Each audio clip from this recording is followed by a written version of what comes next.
اسلامی عقائد میں سے نا ایک بنیادی عقیدہ آخرت ہے۔ جن چیزوں پر انسان ساری زندگی اعمال کرتا ہے وہ چیزیں ہوتی ہیں جو اس کے عقیدے میں شامل ہوتی ہیں۔ عقیدہ جس طرح کا ہوتا ہے اسی طرح کا انسان عمل کرتا ہے۔ جو اس کی سوچیں ہوتی ہیں، جو افکار ہوتے ہیں، اسی طرح اپنے شب و روز گزارتا ہے۔ جن لوگوں کا عقیدہ آخرت مضبوط ہوتا ہے نا کہ ہم نے اللہ کی بارگاہ میں کھڑے ہونا ہے، ہم نے اس کی بارگاہ میں جا کے اپنے اعمال کا حساب دینا ہے، عقیدہ آخرت مضبوط ہو تو لازمی طور پر اعمال سنور جاتے ہیں۔ انسان جواب دہی کے تصور کے ساتھ اپنے معاملات زندگی کو بار بار صحیح کرنے کی کوشش کرتا ہے۔ عقیدہ آخرت اسلامی عقائد میں بنیادی فکر کا عقیدہ اساس ہے۔ عقائد اگر کسی شخص کا یہ خیال ہو جائے کہ میں بس یہی زندگی ہے، کھا لو پی لو موج کرو، تو ظاہر ہے وہ فنا کا نام جب رکھ لے گا زندگی کو اور وہ دوبارہ اٹھنے کا قائل ہی نہیں ہوگا تو وہ تو کسی قانون کا پابند ہی نہیں رہے گا، وہ تو کسی چیز کی پابندی نہیں کرے گا، کسی چیز سے پرہیز نہیں کرے گا، من چاہی زندگی گزارے گا۔ عقیدہ آخرت، اللہ کی بارگاہ میں کھڑا ہونے کا تصور، یہ انسان کو سنوار دیتا ہے۔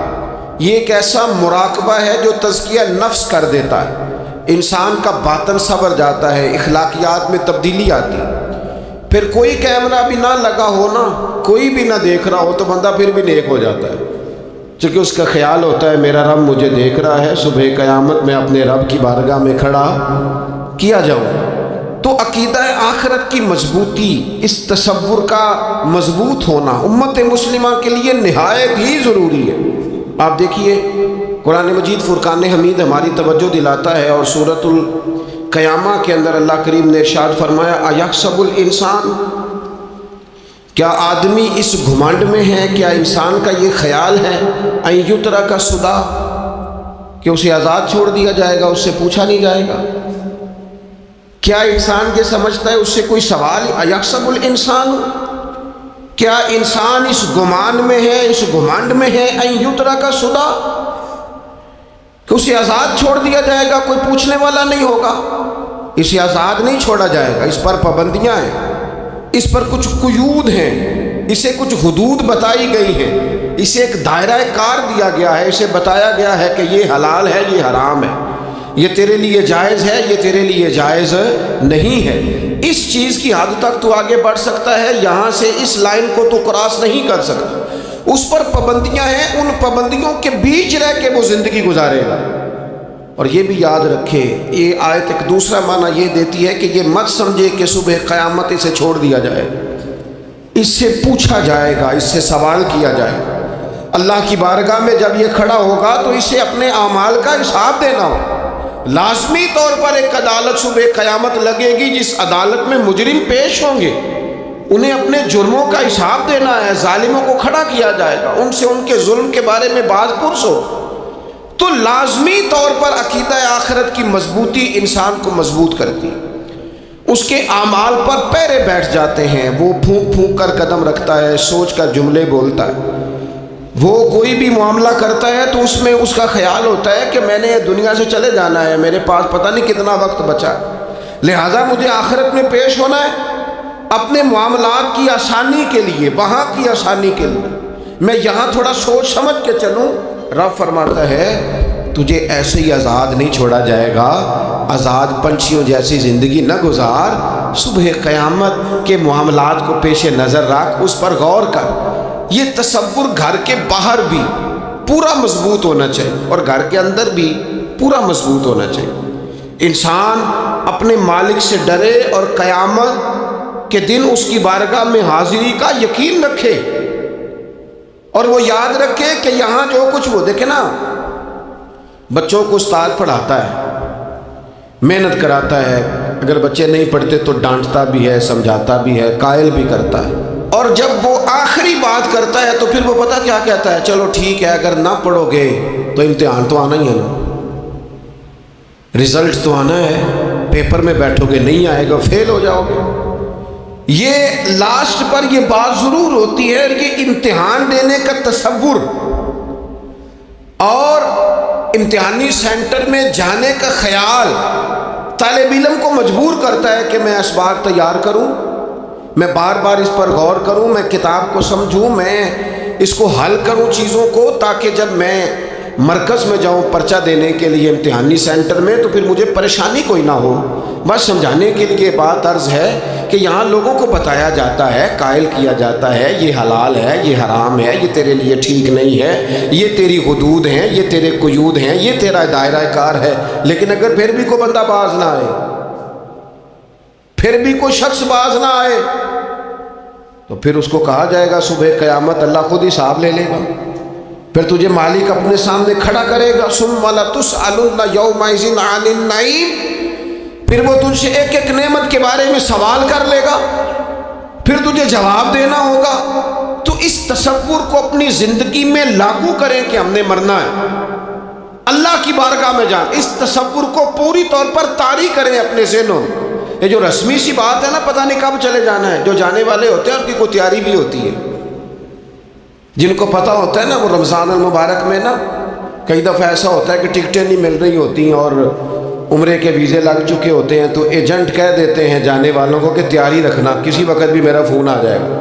تو لوگوں نے بیگ باندھ لیے ہوتے ہیں، سامان تیار کر لیا ہوتا ہے، سارے انتظامات کر کے رکھے، کیوں کہ پتہ نہیں کس وقت بلاوا آ جائے گا۔ تو روز کہتا ہے پتہ نہیں اللہ کی جانب سے کس وقت بلاوا آ جائے گا۔ پھر اپنی تیاری بھی تو یار کچھ بتانا، میں بھی بتاؤں آپ بھی بتائیں، پھر ہم اپنے آپ سے یہ بھی تو سوال کریں نا کہ جہاں اچانک جانا پڑے اس کے لیے تیاری ہوتی ہے، ہماری تیاری کیا ہے؟ اگر اچانک جانے پڑے اس کی بارگاہ، کیا تیاری؟ روز دیکھ رہے ہیں نا، کچھ لوگ روڈ پہ چڑھے تھے پہنچ نہیں سکے، ہاسپٹل گئے تھے پہنچ نہیں سکے، کچھ لوگ کسی فیلڈ میں کام کر رہے تھے ڈگری نہیں مل سکی، جا ہی نہیں سکے، وقت آ گیا۔ تو اگر وہ ٹائم آ جاتا ہے اس کی بارگاہ میں حاضر ہونا پڑ جاتا ہے، تیاری کیا ہے؟ نبی پاک علیہ الصلوۃ والسلام گھر کے اندر اپنے گھر والوں کی تربیت کے لیے اور تعلیم امت کے لیے ایک دعا مانگتے تھے۔ حضرت عائشہ صدیقہ کہتی ہیں حضور دعا مانگتے تھے، مشکات میں موجود ہے۔ کیا دعا تھی؟ اللہم حاسبنی حسابا یسیرا، اے اللہ ذرا حساب آسان کر کے لینا۔ یہ حضور تعلیم امت کے لیے دعا مانگ، اللہ حساب ذرا آسان کر کے لیجیے، مالک کرم فرمانا۔ تو حضرت عائشہ صدیقہ رضی اللہ تعالیٰ عنہ ارشاد فرماتی ہیں میں نے عرض کیا یا رسول اللہ صلی اللہ تعالیٰ علیہ وسلم یہ آسان حساب کا کیا مطلب ہے؟ تو حضور فرمانے لگے عائشہ آسان حساب کا مطلب یہ ہے کہ رب کریم بندے کے نامہ اعمال پر نظر ڈالے گا اور پھر اللہ تبارک و تعالیٰ اس سے درگزر فرما دے گا۔ یہ آسان حساب ہے، پتہ مالک کو ہے اس نے کیا کیا ہے، پر کریم ہے نا، عدل کرے تے تھر تھر کمبڑ، اچیاں شانہ والے تے جے فضل کرے تے پھر بخشے جامن میرے جے منہ کالے، نظر کرے گا پھر معاف فرما دے گا۔ اور حضور فرماتے عائشہ یاد رکھو جس سے اس نے حساب لیا وہ پھر بڑی مشکل میں آ جائے گا، اس کے لیے مشکل ہو۔ اللہم حاسبنی حسابا یسیرا، اے اللہ تو حساب ذرا آسان کر کے لینا، ذرا آسان کر کے، اس لیے تعلیم امت کے کہ امت کے دل میں خیال پیدا ہو کہ حساب دینا ہے، تو نے حساب دینا ہے، تو نے اپنے مال کا حساب دینا ہے، تو نے اپنے لفظوں کا حساب دینا ہے، تو نے معاملات کا حساب دینا ہے، تو جس کرسی پہ بیٹھا ہے، تو کلرک ہے یا صدر ہے، تو نے اپنی اس نشست کا حساب دینا، تو استاد ہے یا پیر طریقت ہے، تو مؤذن ہے یا خطیب ہے، تو جو بھی ہے تو نے حساب دینا ہے۔ تجھے تیرے منصب کے بارے میں پوچھا جائے، تجھے تیرے عہدے کے بارے میں پوچھا جائے گا، تجھے اپنی ذمہ داریوں کے بارے میں حساب دینا، اللہ کی بارگاہ میں تمہیں جا کے بتانا ہے کہ تم نے کیا اعمال کی۔ اس تصور کو پکا کریں، یہ تصور کتنا کو پکا ہونا چاہیے، دنیا کیا ہے اور آخرت کیا ہے۔ ہمارے ہاں لوگوں نے بہت بڑا لمبا چوڑا دنیا کا تصور بنا لیا، کارے جہاں دراز ہے، لمبا تصور، دنیا داری کے لیے لمبی منصوبہ بندی، دور دور تک میں نے یہ کرنا ہے، پھر میں نے یہ کرنا ہے، پھر اس کے بعد انشاءاللہ یہ کر دینا۔ یہ تو آپ نے 300 سال کی پلاننگ بتا دی ہے، یہ تو 300 سال کی پلاننگ بتائی۔ کیا بتائیں تجھے اے باپ، کیا کار ہائے نمایاں کر گئے BA کیا, نوکر ہوئے, پینشن ملی, پھر مر گئے. زندگی تو اتنی سی ہے, اتنی لمبی منصوبہ بندی, اس میں آخرت کہاں ہے؟ اس میں اگر کسی مقام پر رب کی بارگاہ میں حاضر ہونا ہے تو وہ کہاں ہے؟ جو مرنے والے لوگ ہوتے ہیں ان کا تو جینا کچھ اور طرح کا ہوتا ہے, جن کو جانا ہوتا ہے ان کا رہنا تو کچھ اور طرح کا ہوتا ہے, جن کو کسی جگہ منتقل ہونا ہوتا ہے, جو عارضی مکانوں میں رہتے ہیں ان کا رہن سہن تو ذرا اور طرح کا ہوتا ہے. لیکن جو ہمارا انداز ہے, جو ہمارا رہن سہن ہے, جو ہمارا طریقہ کار ہے, وہ تو مستقل رہنے کا ہے. وہ تو لگتا ہے کہ کبھی چھوڑنے والے نہیں ہیں. اس میں تو کوئی ایسی چیز نظر نہیں آتی کہ جس میں ہم محسوس کریں کہ ہم نے چھوڑ کے جانا ہے. لیکن نبی پاک علیہ السلام نے جس دنیا کو ہم بہت بڑی دنیا سمجھتے ہیں, حضور نے اس کی مثال کیا دی. صحیح مسلم کی حدیث ہے, دیکھیں کتنا کھول کر اور کتنا آسان کر کے رسول پاک ہمیں بات سمجھاتے ہیں. دنیا کیا ہے, آخرت کیا ہے, یہ والی زندگی کیا ہے, آخرت کی زندگی کیا, بالکل کھول کر واضح کر کے نبی پاک علیہ الصلوۃ والسلام فرمانے لگے دنیا اور آخرت کی مثال اس طرح ہے جس طرح دریا بہہ رہا ہو اور کوئی آدمی اس میں انگلی ڈبوئے, جتنا پانی اس کی انگلی کو لگ گیا یہ دنیا ہے, اور جو باقی ٹھاٹھے مارتا دریا پیچھے ہے, سمندر پیچھے ہے, وہ سارا آخرت ہے. یہ اتنی سی دنیا ہے, یہ صحیح مسلم میں موجود ہے. اتنی سی دنیا کے لیے اتنے پاپڑ بیلنا, اتنی سی دنیا کے لیے اتنے ظلم کرنا, اتنی سی دنیا کے لیے اتنے حق ضائع کرنا, اتنی سی دنیا کے لیے اتنے لوگوں کے دل توڑنا, اتنے حقوق پہ ڈھاکہ ڈالنا, اتنا جبر کرنا, لوگوں کا مال کھانا, لوگوں کو تکلیف دینا, عزتیں اچھالنا, اتنی سی دنیا کے لیے. حضور فرمانے لگے اتنی سی ہے یہ دنیا, جتنا انگلی کو پانی لگ گیا ہے وہ جنت, جو نری جنت نہیں خدا کا فضل ہے, جو اللہ کی عطا ہے اپنے بندوں کے لیے. میرے کریم فرمانے لگے اس جنت میں وہ نعمتیں ہیں نہ کسی آنکھ نے دیکھی, نہ کسی کان نے سنی, نہ تمہارے دل پر کبھی خیال ہی گزرا ہوگا کہ ہمارا رب ہمیں یہ عطا فرمانے والا ہے. تھوڑا سا نا 24 گھنٹوں میں کچھ ٹائم اپنی آخرت کے لیے, اپنے سارے معاملات کو مرتب کرتے ہوئے کچھ زندگی کے کام اپنی آخرت کے. آپ یقین کریں بچوں سے لے کر بڑوں تک, ان پڑھ سے لے کر پڑھے لکھے تک, ہم نے جس کو اپنے مزاج کے مطابق کم فہم سمجھا اس سے لے کر دانشور تک دوڑ لگ گئی دنیا جمع کرنے کی. وہ ایک سوچ حضرت سلطان باہو رحمۃ اللہ علیہ فرمانے لگے, ہزاروں لوگ ان کی خدمت میں آیا کرتے تھے تو کہتے ہیں رابدہ طالب کوئی نہیں ملیا, تے جو ملے ہے طالب زردہ, یہ تو دعا کرانے آئے ہیں کہ میرا کاروبار نہیں چلتا, یہ تو دعا کرانے آئے ہیں کہ جناب وہ میرا جو ہے وہ فلانا کیس سلجھ گیا. رابطہ طالب کوئی نہ ملے. کوئی ایسا تو آتا جو کہتا میری اس سے ملاقات کرا دے, کوئی طریقہ بتائے مالک معرفت کیسے دیتا ہے. کوئی تو ایسا آتا جو کہتا کہ آؤ نہ کچھ باتیں درد کی کریں, کچھ عشق رسول کی تم کرو, کچھ محبت مصطفیٰ کی میں کروں. کچھ ایسے آتے جو کہتے آؤ نہ کو ذکر چھیڑے صدیق اکبر کا, کوئی بات کرے سیدنا فاروق اعظم کی, کچھ تذکرے ہو جائیں عثمان غنی کے, تھوڑی دیر ہو نہ جائے مولا علی کا تذکرہ. کچھ لوگ ہوتے نا ایسے جو اس طرح کے ہوتے, لیکن وہ ہر وقت دنیا داری, ہر وقت. اچھا کہیں اکتاتے بھی ہیں نا, تھک گئے کاروبار کر کر کے, کہیں اکتاتے بھی ہیں تو کرتے کیا ہیں, سیر کرنے چلے جاتے ہیں. میں جی بور ہو گیا ہوں کام کرتے کرتے, چلو میں اب ٹھنڈے علاقے میں چلتا ہوں. کبھی تو ایسا ہونا تو کہے میں نے بچوں کو بھی وقت دیا ہے, دوستوں کو بھی دیا ہے, یاروں کو بھی دیا ہے, صحت کو بھی دیا ہے, میں نے ٹائم اپنے شوق کو بھی دیا ہے, اب میں کسی کو ٹائم نہیں دوں گا, یہ چند گھنٹے میں صرف رب رسول کی بارگاہ میں حاضری دوں گا.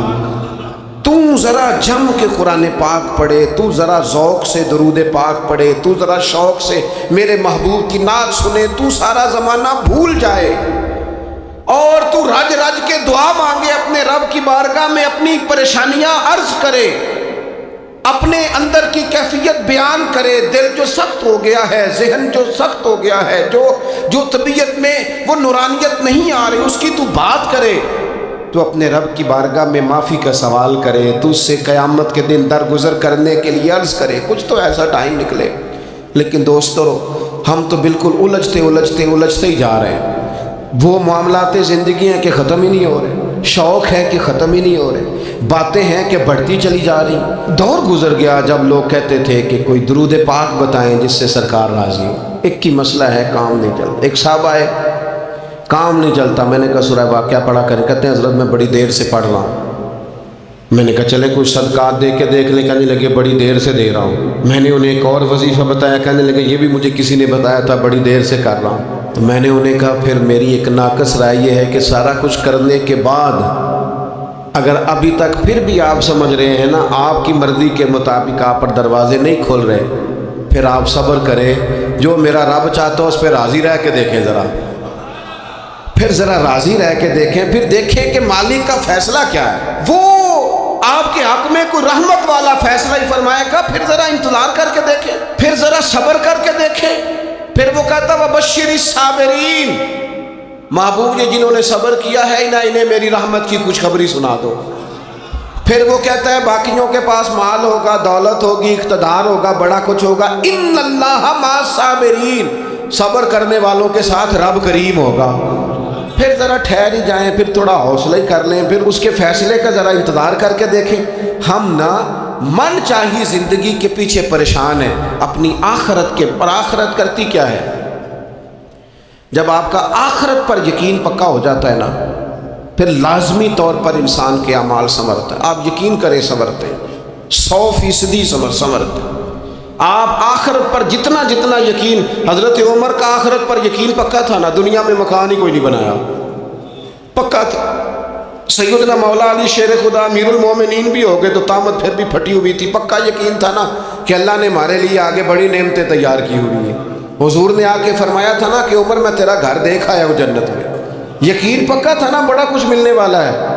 تو جن لوگوں کا پکا ہونا کہ میرا دیس میں گھر ہے، وہ پردیس میں بلڈنگیں نہیں بنایا کرتے، ان کو پتا تھا کہ ہمارے دیس میں گھر بنے ہوئے ہیں، لہٰذا یہاں وہ کسی پریشانی کا شکار۔ اور دوسرا جب بندے کا آخرت پر یقین پکا ہو جاتا ہے نا، ایک بات آپ نے ضرور ذہن میں رکھنی ہے، ہمارے محدثین نے لکھا ہے جس بندے کا صرف دنیا داری میں جینے کا مزاج ہو جاتا ہے نا، وہ بزدل ہو جاتا ہے، اور جس کا خیال ہوتا ہے نا زندگی عارضی ہے، صبح قیامت دوبارہ اٹھوں گا، وہ بندہ بہادر ہو جاتا ہے۔ جس کا خیال ہے نا یہی کچھ ہے، کھا لو پی لو، بس یہ زندگی ختم ہو گئی تو ختم ہو گئی، مر گئے تو مر گئے، ختم ہو گئے، فنا ہو گئے، ان لوگوں کا مزاج بزدلانہ ہو جاتا، جرت مند نہیں رہتے۔ اور جن کا یہ خیال ہوتا ہے نا مرنے کے بعد بھی اٹھنا ہے، ایک نئی زندگی اللہ عطا کرے گا، وہ لوگ پھر موت سے گھبراتے نہیں، انہیں مرنے سے ڈر نہیں لگتا۔ پھر موت کا لفظ کوئی بندہ سنا کہ انہیں بلیک میل نہیں کر سکتا، وہ بندے طاقتور ہو جاتے، باہمت ہو جاتے۔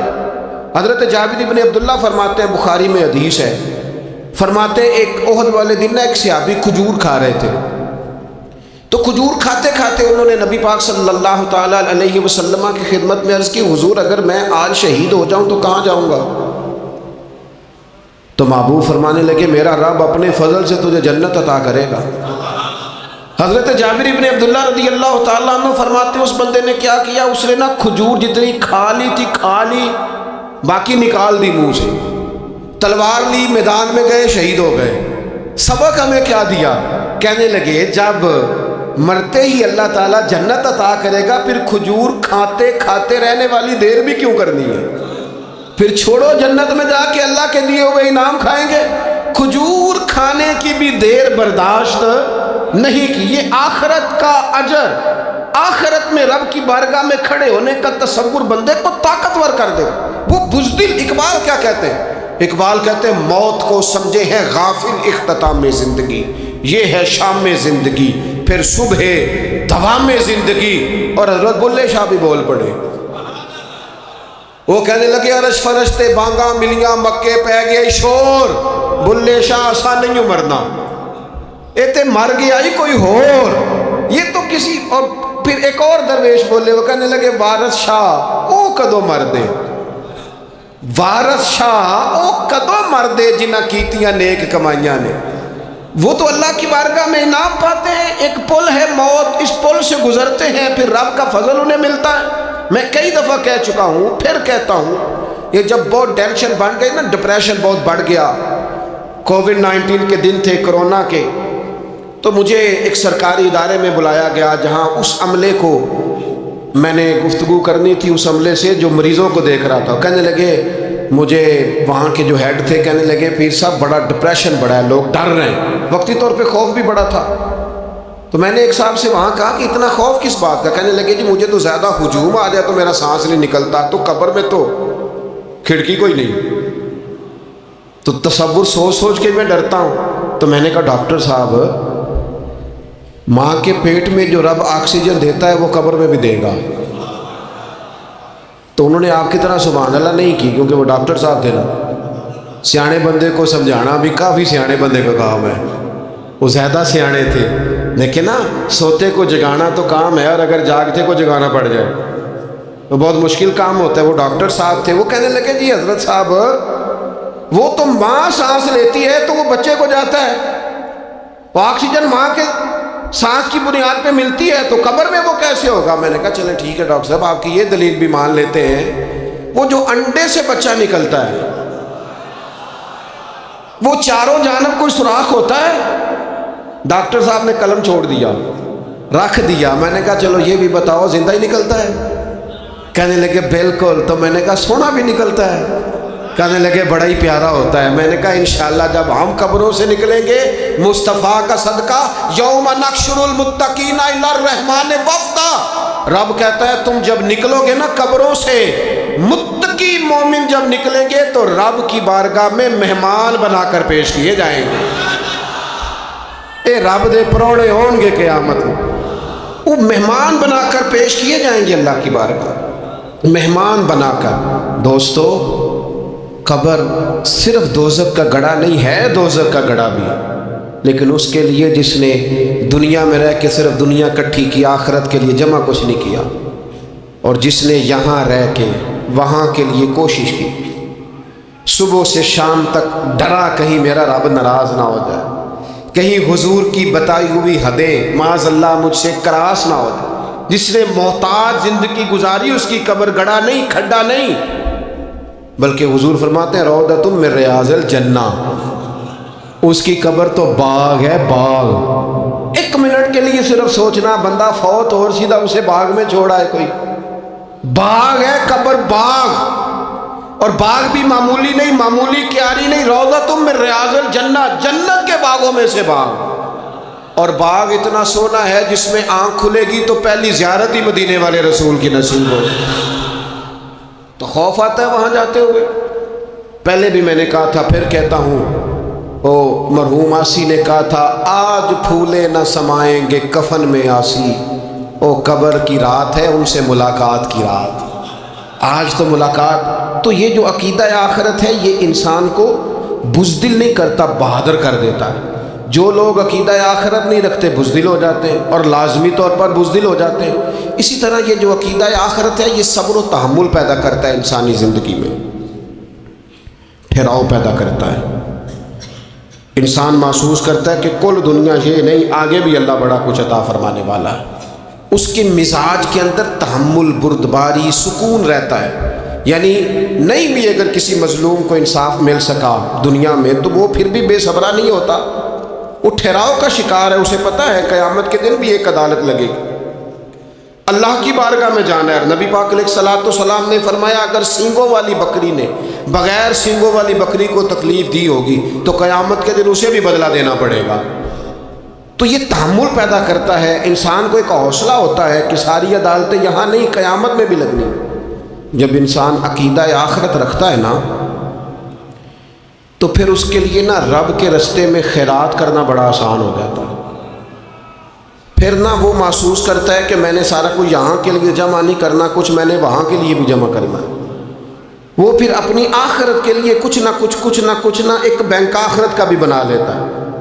اس میں بھی کچھ نہ کچھ جمع کراتا رہتا ہے، اسے پتہ ہوتا ہے کہ میں نے اللہ کی بارگاہ میں حاضر ہونا ہے۔ وہاں کی بھی کچھ نہ کچھ تیاری، نبی پاک صلی اللہ تعالیٰ علیہ وسلم نے بکرا بھیجا گھر میں ذبح کرنے کے لیے، تو سرکار تشریف لائے سر شام، تو فرمایا کیا بنا؟ عرض کی یا رسول اللہ صلی اللہ تعالیٰ علیہ وسلم سارا بانٹ دیا ہے، محلے داروں میں، رشتہ داروں میں، غریبوں میں سارا بانٹ دیا، بکرے کی ایک دستی صرف بچی ہے، آپ کے لیے رکھی ہے۔ تو حضور نے توجہ کیا دلائی، محبوب نے کس طرف رخ کیا؟ حضور فرمانے لگے اپنے اہل خانہ سے، ازواج مطہرات سے، کریم فرمانے لگے عائشہ وہ جو تم نے بانٹ دیا ہے نا وہ سارا ہی بچ گیا ہے، وہ سارا ذخیرہ ہو گیا، وہ جمع ہو گیا ہے آخرت کے لیے، وہ ہمارے پاس بچ گیا۔ یہ جو تم سمجھتے ہو نا یہ بچا کے رکھا ہے، یہ تو ہم استعمال کر لیں گے، وہ ہم نے سیو کر لیا ہے، وہ بچ گیا ہے۔ حضرت ابو ذر غفاری رضی اللہ تعالیٰ عنہ اپنے خادم سے کہنے لگے کہ مجھے پتہ چلا ہے یہاں فلاں جگہ کچھ غریب لوگ آئے ہیں، تو اس طرح کرنا، جو اچھا اونٹ ہے نا میرے اونٹوں میں سے اچھا اونٹ، وہ ذبح کر کے نا تو ان سارے گھروں میں تقسیم کر دو، جتنا گوشت وہاں بھیجو گے اتنا ہی میرے گھر میں بھی بھیج دینا۔ آپ کا وہ خادم کہتا ہے میں نے اپنی سمجھ کے مطابق اچھا اونٹ ذبح کر کے گوشت بنا کے میں نے بانٹا، اور میں نے اس طرح کیا کہ وہ حضرت ابو ذر غفاری کے گھر بھی اتنا ہی گوشت بھیجا جتنا تمام غربا کے یہاں میں نے بانٹا تھا۔ شام کو جناب ابو ذر غفاری اپنے اونٹوں کے باڑے میں آئے جہاں باندھا کرتے تھے اپنی حویلی میں، تو آ کے دیکھا کہ وہ سرخ بہترین اونٹ جو سب سے بہترین تھا وہ تو کھڑا ہے۔ تو آپ اپنے خادم سے کہنے لگے میں نے تمہیں کہا تھا جو سب سے اچھا ہے اس کو ذبح کرنا، تو وہ کہنے لگا حضور وہ باقیوں میں سے سب سے اچھا تھا، اس سے ہی تھوڑا سا کمزور تھا، اور یہ تو آپ کی سواری کے لیے ہے نا، یہ تو آپ کے کام آتا ہے، اس پہ تو آپ سفر کرتے، اس لیے میں نے اسے چھوڑ دیا، اور اس کے بعد جو سب سے اچھا تھا وہ میں نے ذبح کر دیا۔ تو حضرت ابو ذر غفاری فرمانے لگے تو شاید سمجھا نہیں، میں اسے بھی سواری کے لیے رکھنا چاہتا تھا پر اپنی آخرت کی سواری کے لیے، میرا دل تھا وہ جو آخرت میں سفر کرنا ہے نا، دشوار گزار گھاٹیاں ہیں، ان گھاٹیوں کے لیے وہ اونٹ میرے کام آ جائے گا، لہذا میں نے تجھے کہا تھا جو سب سے بہتر ہو وہ دے دینا تاکہ ذرا میری آخرت کی سواری بن جائے، تاکہ میں ذخیرہ کر لوں۔ بڑا دیا بال بچوں کو، بڑا دیا بہن بھائیوں، بڑا دیا دوست احباب کو، بڑے قرضے دیے ادھر ادھر، لیکن ساری زندگی دیے، ایک موقع پر صرف آپ نے کسی کو انکار کیا نا، ایک موقع پر، تو وہ پچھلے جو 99 دفعہ آپ نے دیا ہوتا ہے وہ اس کا بھی منکر ہو جاتا ہے، وہ کہتا ہے تو نے کبھی کام تے کام ہی نہیں آیا، وہ تو نے تو میری امید ہی توڑ دی، وہ سارے شکوے ساری زندگی کہاں خرچ کر دی بلا، کس مقام پر۔ اور یہاں حال یہ ہے کہ حضور فرماتے ہیں جب تو صدقہ دیتا ہے تو رب اسے اپنے دستے قدرت میں لیتا ہے، اور اس طرح تمہارے صدقے کو پالتا ہے جس طرح تم اپنے گھر میں بچڑا نہیں پالتے، اس طرح صبح قیامت تمہیں وہ نتیجے کے طور پر پلا ہوا صدقہ ملے گا۔ ہم اپنی آخرت کو چونکہ اس لیول پر یقین نہیں لاتے الا ماشاءاللہ، لہٰذا اس کی تیاری کے لیے ذخیرہ نہیں کرتے، اپنی آخرت کی تیاری کے لیے ذخیرہ کریں اور کوشش کریں کہ اور یہ عقیدہ اپنی اولادوں میں، اپنے متعلقین میں، اپنے احباب میں اس کو راسخ کریں، کوئی نہ کوئی بات عقیدہ آخرت کی، قیامت کی ضرور اس کا تذکرہ کریں، ان باتوں کو اپنی زندگی کا حصہ بنائیں۔ اگر عقیدہ آخرت نہ ہو تو دنیا کی ساری چیزیں ویسے ہی لوگوں کو عجیب لگنے لگ جائیں، اگر کوئی قیامت ہی قائم نہ ہو تو مظلوم رہ گیا، ظالم نے تو پھر ظلم ہی کمایا، وہ تو پھر دندناتا پھرے گا۔ تو رب کہتا ہے اَيَحْسَبُ الْإِنسَانُ أَن يُتْرَكَ سُدًى، کیا انسان سمجھتا ہے کہ اسے یوں ہی چھوڑ دیا جائے گا، کوئی اسے آزاد ہی چھوڑ دیا جائے گا، کچھ پوچھا ہی نہیں جائے گا؟ صبح قیامت سوال ہوں گے، رب کی بارگاہ میں حاضری ہوگی، اللہ کے حضور سوالات کے جواب دینے ہوں گے، لہٰذا اپنی زندگی کے اعمال کو مرتب کرتے وقت، کوئی بھی کام کرتے وقت ایک تصور ضرور ذہن میں رکھے کہ مجھے صبح قیامت اس کا حساب دینا ہے۔ یہ جو جواب دہی کا تصور ہوتا ہے یہ انسان پر پہرے دار ہوتا ہے، یہ اس کو مضبوط کرتا ہے، اس کی عقیدے کی بنیادیں اس کے عمل کو طاقتور کر دیتی ہے۔ لہٰذا عقیدہ آخرت اپنے بچوں میں، آنے والی نسلوں میں، آپ دیکھیں حضور نے یہ عقیدہ آخرت مضبوط کر دیا تھا نا، تو پھر سیدہ فاطمہ الزہرا نے کچے مکان میں ساری زندگی گزار دی، پھر محبوب پاک نے دیکھا کہ وہ اونٹ کے بالوں کی بنی ہوئی چادر اوڑھ کے چکی پیس رہی ہیں، تو محبوب نے یہ نہیں فرمایا کہ اللہ آسانی کر دے گا، اچھا وقت آ جائے گا تو فکر نہ کرنا، یہ مشکل نہ محبوب کریم نے فرمایا فاطمہ دنیا میں تھوڑی مشقت برداشت کرو، اللہ آخرت کی ساری سعادتیں آپ کو ہی عطا فرمائے گا۔ گویا کریم نے فرمایا آپ کو یوں ہی زندگی گزارنی ہے، یہی درد رکھنی ہے، اسی طرح ہی آپ کو وقت گزارنا ہے۔ جو آرام کا وقت ہے وہ اللہ تعالیٰ جنت میں عطا کرے گا۔ عقیدہ آخرت کی مضبوطی، تھوڑا سا ہمارے ایک بڑے قریبی دوست تھے، بڑا میرا ان سے پیار تھا، 34.5 سال عمر، خود ہارٹ اسپیشلسٹ ڈاکٹر، لیکن یہ پچھلے ہفتے وہ مریضوں کو چیک کر کے نیچے آ کے دفتر میں بیٹھے۔ ایک تو لوگ کہتے ہیں نا اسپتال پہنچ جاتا تو شاید بچ جاتا، تو ہاسپٹل کے اندر ہی تھے، اور ابھی چڑھتی جوانی، 34-35 سال عمر۔ لیکن کمال یہ تھا کہ میرے جیسے کئی لوگوں نے بھی آنسو اس لیے بہائے کہ اتنی چڑھتی جوانی میں اتنے خوبصورت ماحول کے اندر بھی انہوں نے مزاج خیر خواہی کا بنایا ہوا تھا، ہر شخص سے حسن کلام اور رب رسول کی طرف اپنا لگاؤ، نماز کی پابندی، جب بھی حال پوچھنا تو کہتے تھے اللہ اور اس کے رسول کا فضل ہے۔ تو اپنی زندگی میں جن لوگوں کا تصور آخرت مضبوط ہو جاتا ہے وہ کئی دفعہ جلدی بھی سمٹ کر چلے جائیں تو ان کے حق میں رحمت والے فیصلے ہوتے ہیں۔ اللہ تعالی ہمیں سمجھنے کی توفیق عطا کرے۔